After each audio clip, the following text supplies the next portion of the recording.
अगर भारत में औरतों को जबरदस्ती चिता पर जलाया जाता था तो एक सीधा सवाल है, रामायण और महाभारत में इसका एक भी उदाहरण क्यों नहीं? या फिर हमें जो बताया गया वो पूरा सच नहीं था? हमें सालों से यही पढ़ाया गया, सती प्रथा भारत की आम परंपरा थी। लेकिन जरा अपने ही ग्रंथ खोलकर देखिए, रामायण महाभारत यही हमारे एंट्री लेवल टेक्स्ट हैं, जनता को समझाने के लिए लिखे गए ग्रंथ। रामायण में विधवाओं की सूची देखिए, कौशल्या, कैकेयी, सुमित्रा, मंदोदरी। किसने सती की? किसी ने नहीं। महाभारत में कुंती, गांधारी, सत्यवती, पति के बाद भी राज चलाया गया, निर्णय लिए गए, जीवन जिया गया।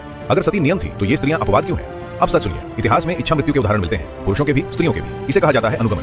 जापान में समुराई भी करते थे, लेकिन ये सती नहीं थी। सती का मतलब है पति मरा तो स्त्री को जलना ही होगा। ऐसा कोई आदेश, कोई शास्त्र, कोई उदाहरण नहीं मिलता। अब जरा कहानी का वो पन्ना खोलते हैं जो अक्सर पढ़ाया नहीं जाता। अब ध्यान दीजिए, खुद अंग्रेजों के रिकॉर्ड कहते हैं जिन हजारों सती मामलों की बात की गई उनमें से 90% सिर्फ बंगाल और कोलकाता के आसपास दर्ज थे। पूरा भारत कहा गया, राजस्थान, महाराष्ट्र, दक्षिण भारत, खामोशी।